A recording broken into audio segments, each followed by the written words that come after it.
we all knew this was coming, right? Josh McDaniels is no longer the head coach of the Las Vegas Raiders. And I have been saying this for weeks. It just was not working in Vegas. I thought McDaniels made a big mistake in this offseason moving on from Derek Carr. I realized him and Derek Carr did not get along well. And I thought the acquisition of Davante Adams was going to make the Raiders a very good team last year. I loved what they had with Darren Waller, Hunter Renfrow, Davante Adams, Josh Jacobs, those pieces on the offense side of the ball.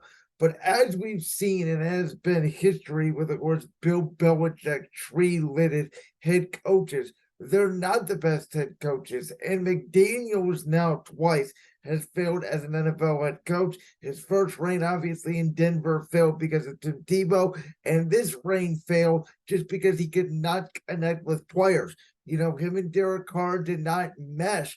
And instead of trying to trade up for a quarterback or instead of trying to tank for a quarterback, Josh McDaniels basically went out. They paid all this money for Jimmy Garoppolo, who, of course, is never healthy. And they really just did not get on the same page in the offense.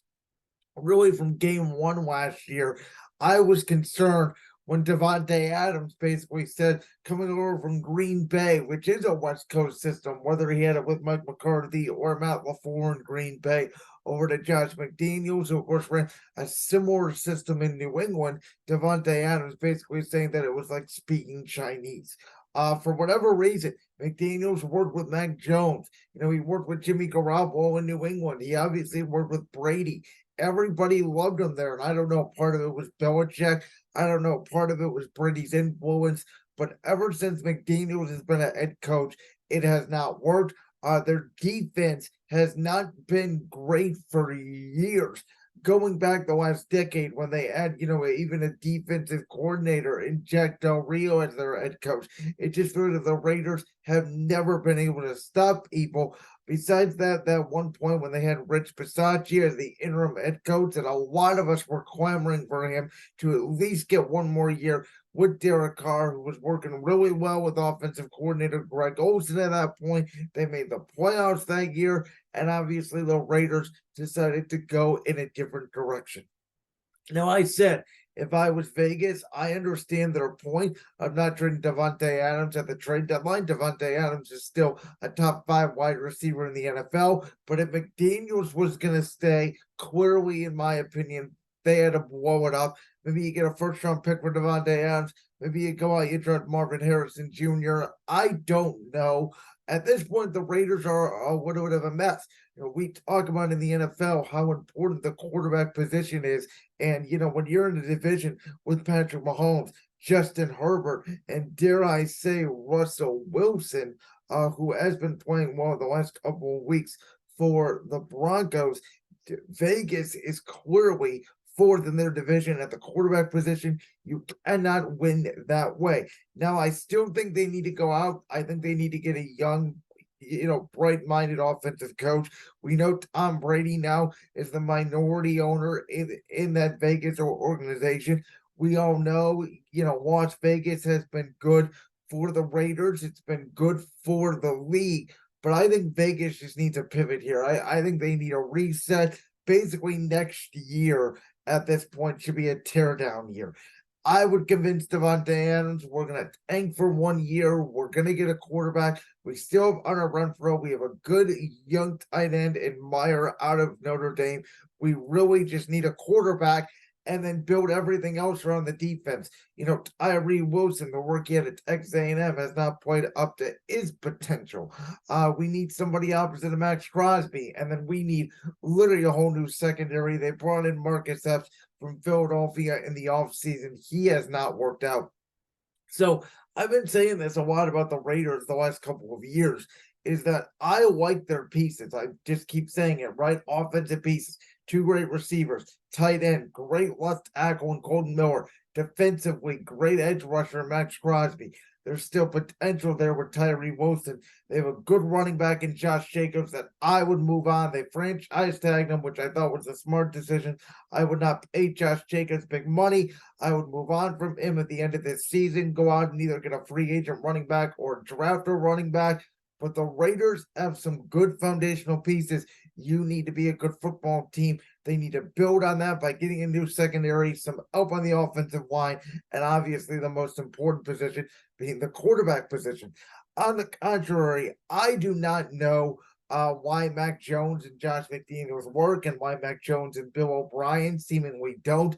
But it feels like to me, Josh McDaniels may be an offensive consultant for the New England Patriots. He may do that by Friday of this week. I mean, who knows?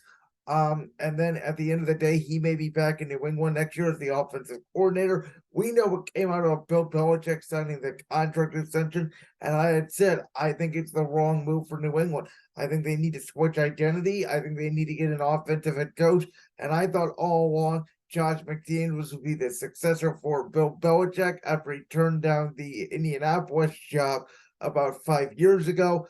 Obviously, that did not happen. He went to Vegas. He failed. I think he will go back to New England. I think he'll either be an offensive consultant or be under Belichick in some way, somehow. And he may be the guy that eventually takes over for Belichick, because I still think they're in New England. It's still that Belichick rigid place culture that's built on defense. They'll have the offensive pieces in place. People in New England, they're like McDaniels. That seems like the right fit for McDaniels to turn his career around, because he's certainly a smart guy. We've seen he can call plays. We've seen he can win games. We've seen he can dial up, formations with certain players and certain teams. It just, for whatever reason, he has bad command of the locker room, and in my opinion, did not learn his lesson from the first time in Denver. So I think that this is good for both parties. I'll talk about it in my Week 9 NFL picks and best bets later in this packed show, but I actually like the Raiders to go out there, beat the Giants this weekend. They also fired their offensive coordinator, Mike Lombardi, that I mentioned as well. So even though it does seem like a fire sale, we know that, interim head coaches usually do well in the first 2 weeks. I still think Vegas is going to win. I believe they have 3 wins right now. They'll probably win 5-6 games to round out this year, which again, who knows if that's going to be in contention to get one of the top quarterbacks in college. And we're about to get to college, and obviously all the big studs and the CFP rankings just came out. So, Vegas, I think they know this isn't going anywhere. Devontae Adams is unhappy. McDaniels is unhappy. It's not working. We need to sort of bottom out and get our quarterback position. But I think at the end of the day, both sides now can move forward. McDaniels will be happy somewhere in New England, and Vegas will hopefully turn it around, because I think the NFL and Las Vegas, we know the Super Bowl is obviously there this year. I think the NFL and Las Vegas is good for the sport.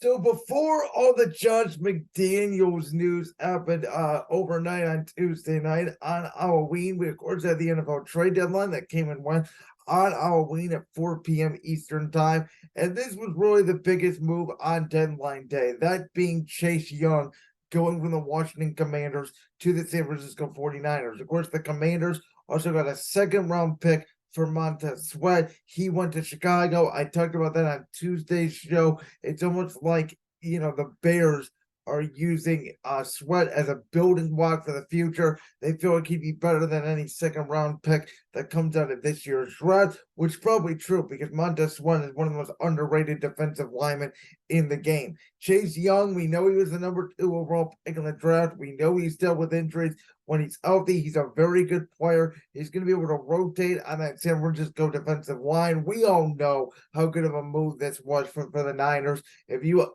obviously put Javon Hargrave, Chase Young, Nick Bosa all on the same defensive line, they're right up there with the Philadelphia defensive line of Jalen Carter, Jordan Davis, Hassan Reddick, Josh Sweat, Fletcher Cox, etc. for the best defensive line in football. I thought it was by far the move of the deadline at the day. I think this move for Chase Young by San Francisco, I think the move by Philadelphia to get Kevin Byard that obviously occurred before the trade deadline, I thought those were the best 2 moves of the actual trade deadline. Detroit made a little bit of a move, obviously getting Donovan Peoples-Jones from Cleveland, which the Browns only got a 6th-round pick for. A little bit surprised by that because Donovan Peoples-Jones, especially for a 6th-round pick, had been productive in Cleveland, though not as much this year. Not really sure. Obviously, I'm from the Cleveland area. If he was in Kevin Stefanski's doghouse or something, Cleveland did not end up getting a backup quarterback to protect themselves. Now they're stuck with essentially PJ Walker and DTR if Deshaun Watson continues to be out, which I have a hunch he will be. And I think that he will be out for a significant amount of time, potentially the end of the regular season, because I think Deshaun Watson has a torn rotator cuff on his throwing shoulder, and the Browns don't want to admit how bad of an injury it is. A lot like how they handled the injury for Baker Mayfield in 2021. But again, DPJ is a bigger receiver. I think that it is a good move for the Lions. They needed a complement outside of Amon-Ra St. Brown. He can be your number 3. Once they get Jameson Williams back, I thought it was a small, nice little move. Leonard Williams going to Seattle. Don't think it's a game changer for Seattle. I thought it would be if Seattle had a better quarterback. Again, I'm not the biggest fan of Geno Smith. Geno Smith hasn't played as well this year as he did last year for Seattle. They have nice weapons. They have a good offensive line, not a great offensive line. They have a good secondary, not a great one. Seattle's just a very good team with very talented players. They're certainly a playoff contender. Still not sure, even with the Leonard Williams addition, if they are a Super Bowl contender. AFC teams did not really make much of a move. Reportedly, Baltimore tried to get in on Derrick Henry. Tennessee did not want to trade Derrick Henry, which from the Titans standpoint, I don't understand because your whole offense, I get it, is based off a running back, but the Titans are no good. I said it, on Tuesday's show. I'm still not a believer in Will Levis. I don't think Will Levis is going to change the franchise around. I think DeAndre Hopkins is old, even though he had a good game against Atlanta on Sunday. I think they need to get more explosive in the passing game, lean less on the running game, and you can get a 1st-round pick or 2 for one of the best running backs in football. And I thought that would have been a tremendous move by Baltimore. But overall, I think the story outside of Chase Young and Kevin Byard getting moved is, teams that we thought that had good wide receivers or good pass rushers that would be sellers. Danielle Hunter, Minnesota did not get moved. Obviously, they picked up Josh Dobbs. They feel like they're not going to tank. They want to bring Justin Jefferson back. They feel like they have a shot to make the playoffs, which I think they certainly do in the NFC. Dobbs played okay for Arizona. He did not play great. Again, it's Arizona. They're tanking for a quarterback. Who knows? Danielle Hunter, though, did not get moved. I think most notably Denver. Surtain did not get moved. Judy did not get moved. Sutton did not get moved. I think Denver's looking at the way they're playing right now. They have played better defensively ever since giving up the 70 burger against the Dolphins in week 3. They just beat Kansas City. They're running the football more. Russell Wilson's playing better, and they know they're going to be on the hook for Russell Wilson's contract for the next couple of years. They know it's going to be almost impossible to get rid of, so they're going to figure out we're going to get a better offensive line. We're going to run the football. We have 2 good wide receivers. We, a lot like Vegas, have good foundational pieces to build on, just better foundational pieces than Vegas. They just need to upgrade a little bit more on their defensive and offensive lines and maybe get a better slot wide receiver. Obviously, Jacksonville picked up a guard, or as a Cleveland, nice move for them. You always want offensive line depth. Atlanta picking up Kadavius Street from Philadelphia as well to add to that defensive line depth. And to go along with a tanking story, Chicago. They got, as I already mentioned, Montez Sweat for the future. And they also decided not to deal Jalen Johnson, who's the 2nd graded highest corner on Pro Football Focus this year. Jalen Johnson is a very good, solid corner. He's going to be a foundational piece. Johnson, Montez Sweat, TJ Edwards, Terrell Edmonds, building around the defense for the future. And their question is going to be, we have DJ Moore on offense. We need to upgrade the offensive line enough. Is Justin Fields our future at the quarterback position? It probably all depends on if you can get that Bryce Young pick from either your own pick or the Caleb Williams pick from Bryce Young's Carolina Panthers. Well, technically, it was the trade that got Bryce Young, so you could consider it the Bryce Young trade as well. So that's a big question. Tampa did not move off their receivers, which again I think is the right move. They need to start Kyle Trask. They need to see what they have in him. We know Baker Mayfield is a bridge quarterback. I think Tampa needs to lose the rest of their games. They need to go get a quarterback. But teams like Tampa, Denver, that add good wide receivers, teams like Minnesota that add a good pass rusher, they really feel like they have the foundational pieces. They just need an upgrade at the quarterback position. And teams were not willing to sell off parts unless you're Washington, who I think wants to move in a new direction with an offensive minded head coach, move off their defensive line pieces, which they still have a surplus of defensive line pieces, potentially down the road, get a new secondary and get a number 2 wide receiver outside of Terry McLaurin, and then see what you have in Sam Howell is probably the move there for that organization. I've been saying that I think Eric Bieniemy is going to be the head coach of the Commanders next year. I would not be surprised if that happened. But again, overall, teams that we thought would sell would not sell. This is the National Football League. It's any given Sunday. San Francisco, Philadelphia got better. Seattle, Detroit made minor moves. I don't think it put them over the top. I still think I still think San Francisco, Philadelphia, two best teams in the NFC. AFC teams did not make a lot of moves because we know how jarring that conference is. Buffalo did pick up a good corner, Rasul Douglas, former Eagle, former Packer, but it's not going to put them over the needle. That is the quarterback conference.